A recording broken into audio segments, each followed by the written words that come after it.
Leur regard est souvent la seule chose que nous sommes autorisés à filmer. Nous ne connaissons ni leur visage ni leur nom.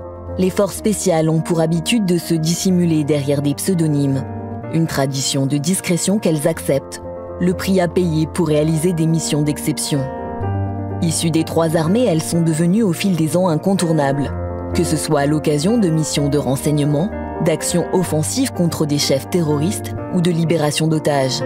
Elles échangent avec l'ensemble des services de renseignement. La fusion des informations collectées constitue le cœur de leurs actions.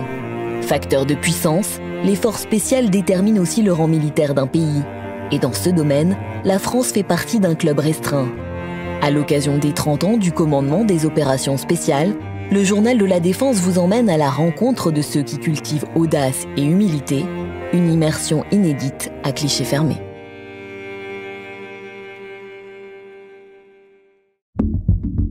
Donc là, on est dans un cadre de conflit interétatique où un des pays a demandé l'aide de la France pour l'aider, dans le cadre de respect de la loi internationale, à reprendre le dessus sur une rébellion menée par un autre pays. D'accord ? Est-ce que vous avez des questions sur le scénario ? C'est bon pour moi.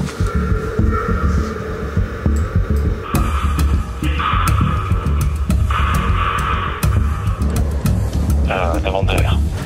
Donc pour toi, pour l'instant, pas d'activité décelée aux abords du bâtiment. Vert pour sortir dans la cour et te mettre en bas. Mise en place de la charge.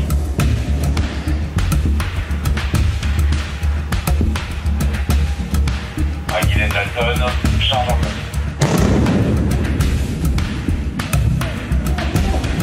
Notre reportage au sein des forces spéciales débute dans le sud-ouest, au cœur d'une installation de l'armée de terre, unique en Europe, le CTA, pour complexe de tir adapté. Ce centre permet d'entraîner jusqu'à 30 tireurs, de jour comme de nuit, sur plus de 6000 m². Il accueille toutes les unités des forces spéciales de l'armée de terre, mais également les commandos de la Marine nationale et de l'armée de l'air et de l'espace, des opérateurs du RAID et du GIGN, ainsi que certaines unités d'élite étrangères. Le CTA nous permet de faire un pas de tir 360 en munitions réelles. Et notre mission aujourd'hui était de récupérer une HVI, donc c'est HVI individual. Et ce qu'on peut nous demander comme mission, par exemple, sur le Sahel. Ces hommes du 1er régiment de parachutistes d'infanterie de marine partent bientôt en opération. Leur passage ici est une ultime évaluation. Dans un monde instable, l'entraînement de ces unités discrètes et réactives est une priorité.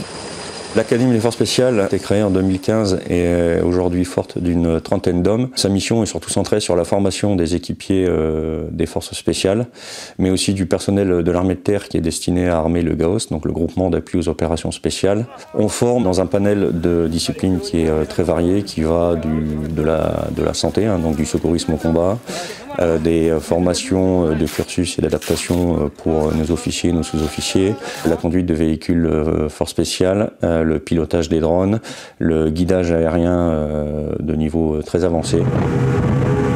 Les forces spéciales disposent d'équipements spécifiques et de la maîtrise exclusive de certaines techniques, ainsi que des missions telles que la libération d'otages, le contre-terrorisme maritime ou la capture de criminels de guerre. Elles agissent dans le respect du droit des conflits armés et n'opèrent jamais clandestinement. À leur tête, le général Bertrand Toujouz. Nous le retrouvons ce jour-là sur le tarmac de la base aérienne d'Orléans-Brécy, à l'occasion de la tournée mémorielle du C-160 Transal.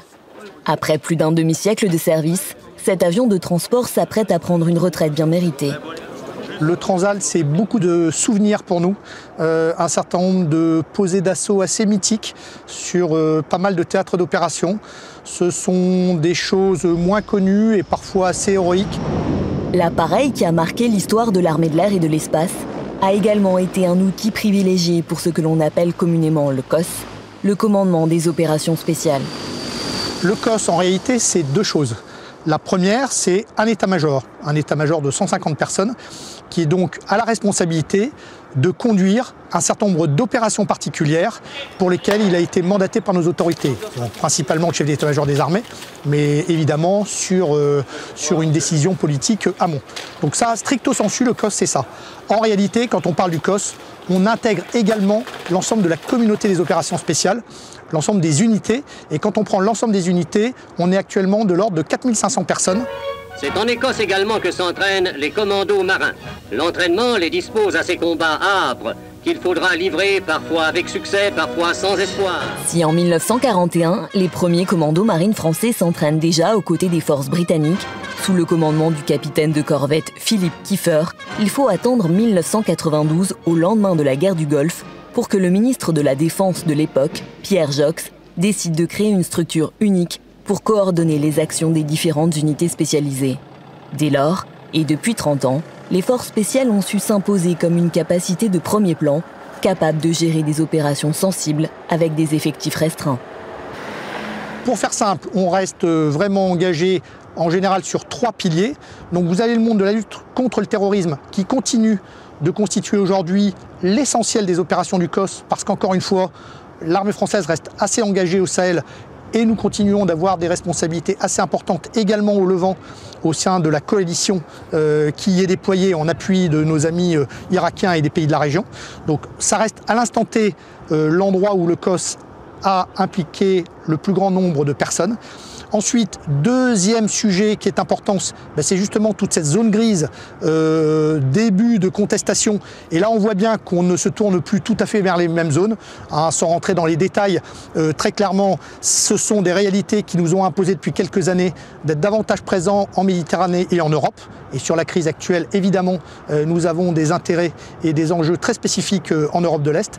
Troisième point, le COS reste quand même capable de s'engager dans de la gestion de crise ponctuelle, donc doit avoir toujours également cette capacité de force de réaction permanente.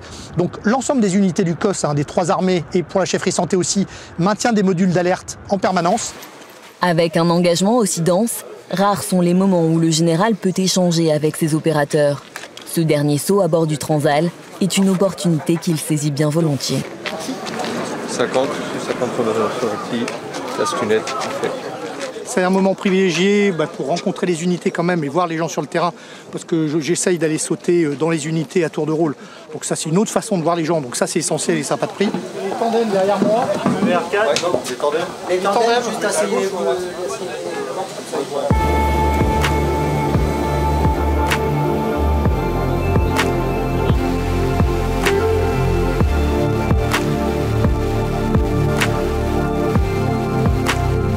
Nous quittons une base aérienne pour en rejoindre une autre en Gironde. À Cazaux, les forces spéciales de l'armée de l'air et de l'espace organisent leur rendez-vous annuel majeur. Au programme de l'exercice Athéna, des scénarios complexes rassemblant des commandos et des équipages français, espagnols et américains. Un objectif, certifier les détachements qui seront engagés prochainement en opération au profit du COS. Depuis 2018, en fait, il a passé une autre dimension en intégrant toutes les unités forces spéciales air, mais aussi des unités référentes de l'armée de l'air qui œuvrent en appui des forces spéciales et des unités modules d'appui aux opérations spéciales qui renforcent aussi nos détachements en opération. Donc voilà, on a étendu à pas mal d'unités au sein de l'armée d'air et une dimension aussi interarmée, interalliée, avec la participation des forces spéciales terre, marine. Et aujourd'hui, sur l'exercice, nous avons 2 détachements étrangers, un détachement d'AFSOC, Air Force Special Ops Command, avec un M630J, un avion, ainsi qu'un détachement espagnol composé d'un détachement commando et de Zapac et d'un équipage de CASA CN 295. Avec le retour des rivalités de puissance, les forces spéciales ont densifié leurs relations avec leurs homologues occidentaux afin de renforcer leur interopérabilité. Et c'est justement avec un Hercule américain que cet équipage des forces spéciales françaises va s'entraîner à une manœuvre délicate, le ravitaillement en vol. On va chercher entre 1 et 3 mètres, on va dire, derrière le panier aligné. Ça nous permet de regarder si le panier est en bon état, voir s'il n'y a pas des problématiques et de sentir l'aérologie derrière l'avion. Et une fois qu'on sera stable, on décidera d'aller cliquer pour chercher la position de ravitaillement. Je suis stable derrière mon avion, je fais ma position sur l'aéronef, de temps en temps un petit coup d'œil au panier. On voit que ça c'est stable, le panier il est bien. Je suis devant mon avion, avec tout ça je suis bien, allez, je dis allez. Cette puissance vers l'avant. Hop, je fais mon panier. Et je monte sur mon DEL et là j'en prends mes repères de ravitaillement en position de ravitaillement. Cette capacité que l'escadron d'hélicoptères 167 Pyrénées est la seule à détenir en France permet d'augmenter la longe des opérations, de pouvoir aller dans la profondeur et de rester plus longtemps sur zone pour soutenir des commandos au sol. L'exemple d'une arme aérienne qui offre des avantages tactiques, opératifs et politiques décisifs.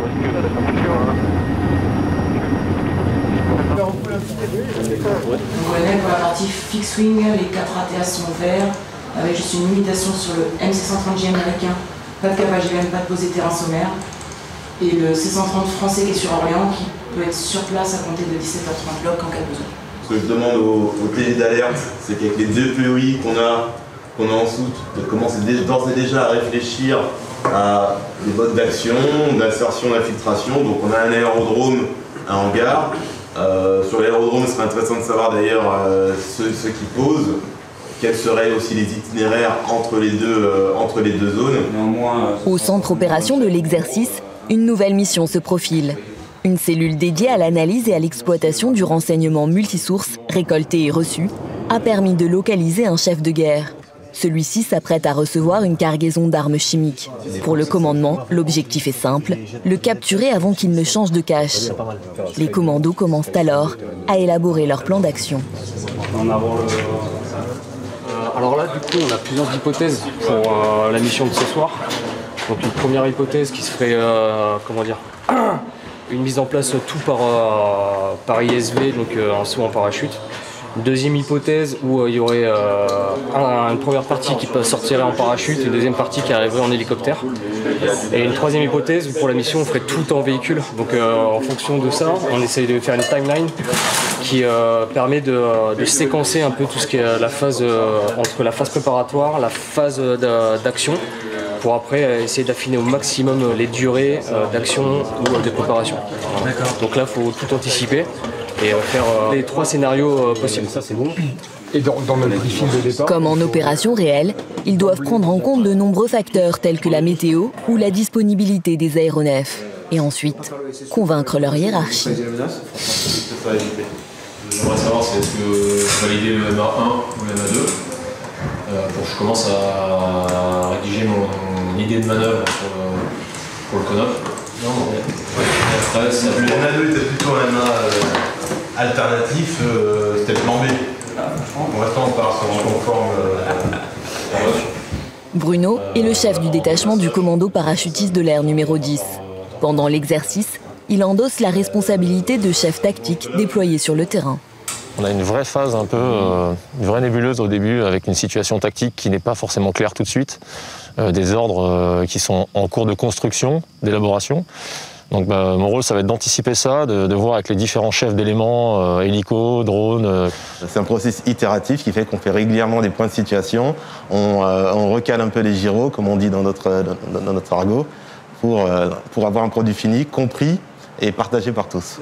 Pour mener sa mission, Bruno pourra compter sur un groupe action du CPA-10, un Hercule et un Twin Otter de l'escadron de transport 361 Poitou, ainsi que des moyens de l'armée de terre, un groupe action du 1er RPIMA et 4 machines du 4e régiment d'hélicoptères des forces spéciales.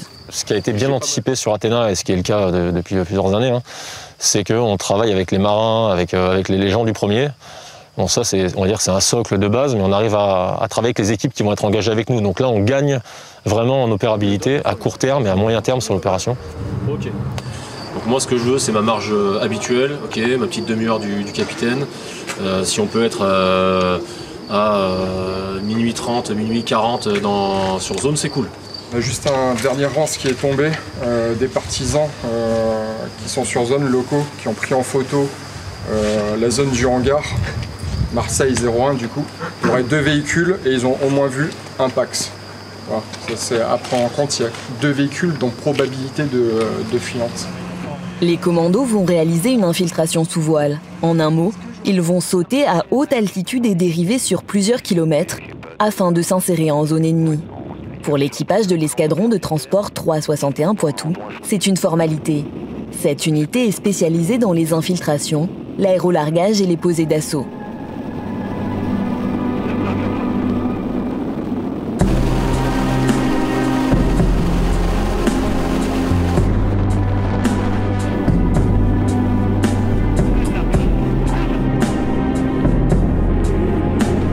Et tandis que les commandos atterrissent en toute discrétion, le C-130 Hercule se prépare à redécoller pour utiliser une autre de ses capacités. On va mettre en œuvre une capacité d'appui renseignement et de coordination, connue sous l'acronyme dans notre monde barbare de C3 ISTAR, Command Control Communication, Intelligence, Surveillance, Target Acquisition and Reconnaissance. Donc c'est le cumul savant au sein d'un même aéronef des capacités de command and control et d'appui renseignement. Elle se base principalement sur des capacités de transmission chiffrées naturellement et parallèlement la mise en œuvre de capteurs renseignements, notamment optroniques, qui permettent de déceler à la fois les positions ennemies-amies et d'appuyer la manœuvre par ce type de technologie durant plusieurs heures. Notre équipe de tournage n'a pas pu suivre les opérateurs restés au sol. Nous avons donc reconstitué l'assaut. À terre, les commandos vont progresser à pied sur 4 km. Une phase pendant laquelle ils sont en lien permanent avec l'appareil du Poitou. À 1h du matin, le top action est donné pour le groupe du CPA-10, appuyé par les équipiers du 1er RPIMA. Les hélicoptères du 4e RHFS rompent la bulle de silence pour couvrir le secteur. 4 ennemis sont neutralisés et le chef de guerre capturé.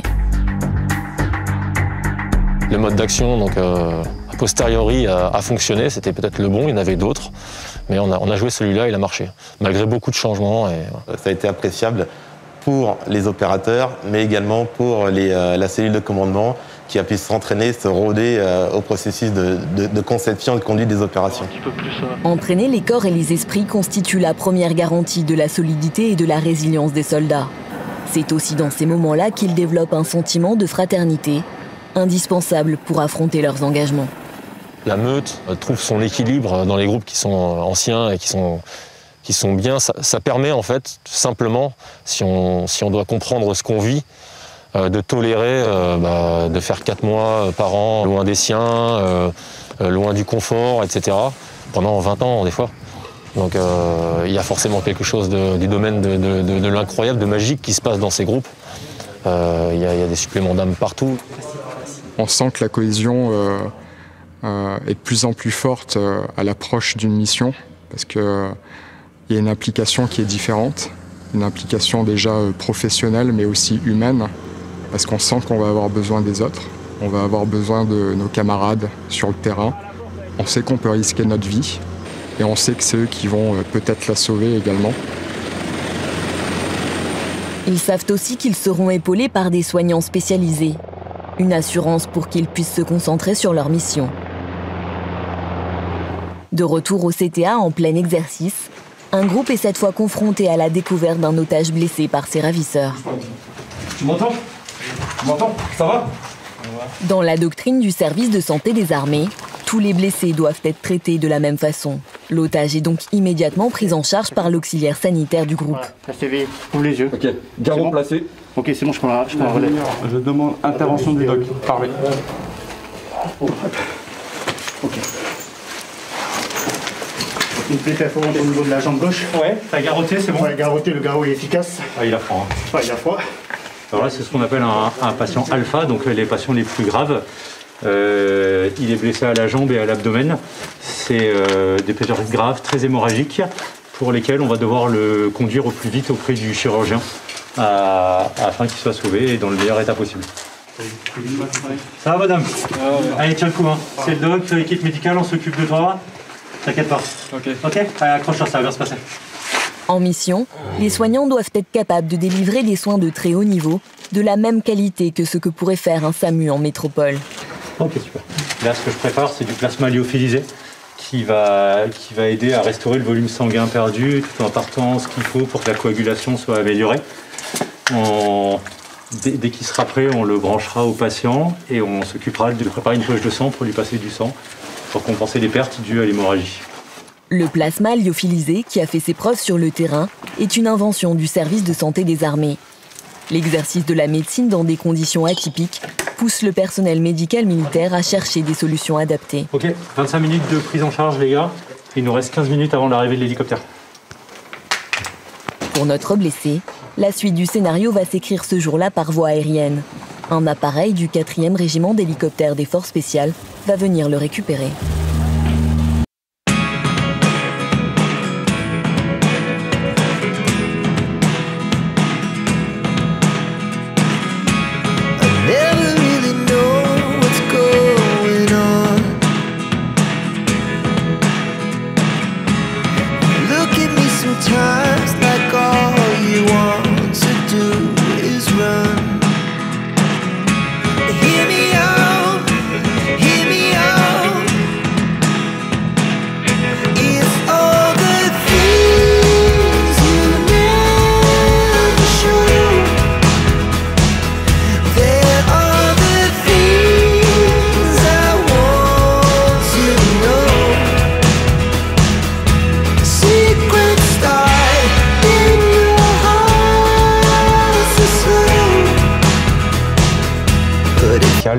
Nos particularités vont être un savoir-être et un savoir-faire qui vont nous permettre de nous insérer et de suivre les groupes sans les pénaliser.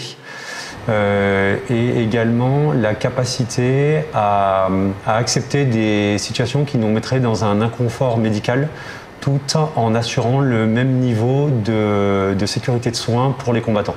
Des interventions particulières qui nécessitent une sélection pointue.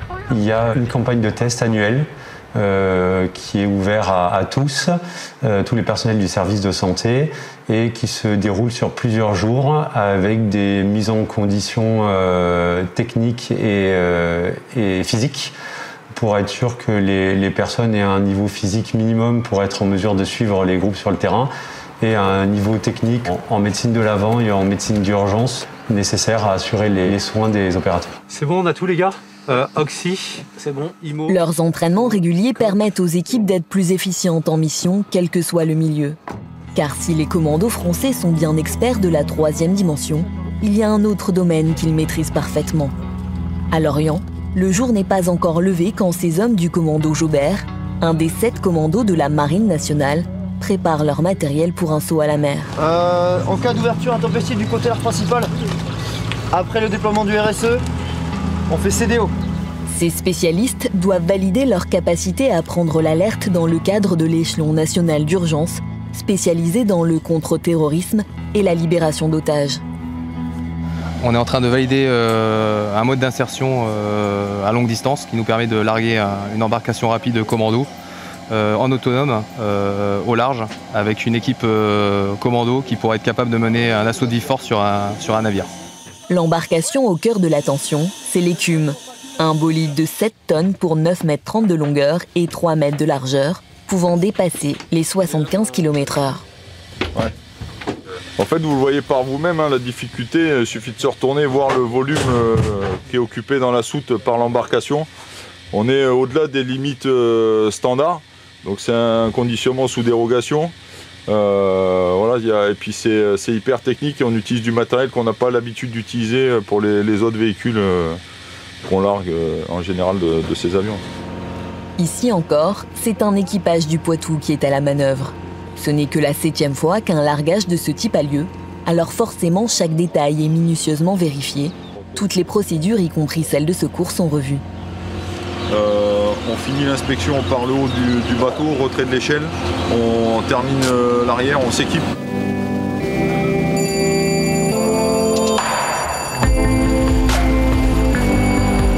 Au top, la charge est tirée hors du C-130 Hercule par un parachute éjecteur. Elle est immédiatement suivie par le pilote de l'embarcation et le chef de raid. Ce sont eux qui vont récupérer l'écume afin de la préparer pour la mission. Moins d'une trentaine de minutes plus tard, ils sont rejoints par le reste du groupe. Par chance, ce jour-là, c'est une mer d'huile qui les attend. Chaque entraînement est l'occasion d'améliorer l'efficacité et parfois l'équipement de ces soldats. Face à des adversaires dotés de capacités de plus en plus modernes, innover est une nécessité. La Force maritime des fusiliers marins et commandos a ainsi créé en 2019 son Fuscolab, un dispositif d'appui à l'innovation qui permet d'imaginer et de mettre en œuvre rapidement des solutions adaptées aux forces spéciales. Sur la partie visite de l'Ensta Bretagne, du coup au niveau du drone de surface. On n'a pas vu non pas un drone, mais ils en ont profité pour montrer tout leur atelier drone. Donc on a pu voir non seulement les drones de surface, mais aussi ce qu'ils ont en termes de drones sous-marins, drones aériens et drones terrestres. Donc il y a des collaborations qui pourraient être envisagées parce qu'il y a des unités ici, notamment Kiefer, qui sont très intéressées par leur compétence de créer des drones de bout en bout et sur mesure. Imaginé comme une start-up, le Fuscolab accueille 2 officiers d'actifs et des réservistes, mais également tous les marins avec des idées. Et les résultats sont là. On a développé un moteur hybride pour nos petites embarcations, donc hybride électrique et thermique. Ça, c'est quelque chose qui est en cours de développement. On a aussi l'intégration de foil sur notre embarcation rapide Etraco. Nous sommes en train de développer un dispositif permettant de naviguer sans GPS à base de centrales inertielles et d'autres équipements. D'autres exemples de projets plus bottom-up, la confection d'équipements nous permettant d'optimiser, d'améliorer encore notre capacité à aborder un navire en pleine mer. Également, ça va jusqu'au développement de fusils. En ce moment, nous développons un fusil hybride. Et toutes sortes de petits équipements, parfois issus de l'impression 3D, qui sont soit des interfaces, qui viennent vraiment faciliter la vie de l'opérateur, des petits détails, mais qui ont des fortes valeurs ajoutées. Là, je décolle une pièce qui vient d'être réalisée. Donc, il s'agit d'un prototype de planchette pour les plongeurs de bord d'une unité. Cet incubateur de projet se veut aussi être le lieu où les inventions civiles et militaires infusent et se rejoignent. On travaille avec certains industriels, donc que ce soit des petites PME. On aime bien travailler avec des PME locales parce que c'est plus facile pour les échanges et on peut se voir ici au Fuscolab. Mais on travaille également avec des plus grands groupes. On travaille après avec les instances d'innovation des armées, comme l'Agence d'innovation de défense, que ce soit via nos correspondants marines, via la commission d'innovation participative par exemple aussi, et puis toute notre communauté, notre galaxie à nous du Fuscolab, les marins bien sûr et les autres forces de la marine, toute la partie civile, les universitaires, la partie DGA, et bien évidemment le monde des forces spéciales avec les autres composantes. Chacune d'entre elles dispose de cellules dédiées à la prospective et se retrouve régulièrement, notamment lors du SOFINS, un salon biannuel organisé au profit du COS, qui permet à l'industrie française de démontrer la pertinence de ses solutions, une clé essentielle à la réussite des opérations. Aujourd'hui, l'entrée dans une ère de compétition de puissance impose au COS de se transformer. Après 15 années principalement dominées par la lutte contre le terrorisme, les forces spéciales doivent réorienter leurs entraînements vers des scénarios de haute intensité et répondre aux défis capacitaires auxquels elles sont confrontées. Une adaptation qui fait partie de l'ADN de ces unités, habituées à faire autrement.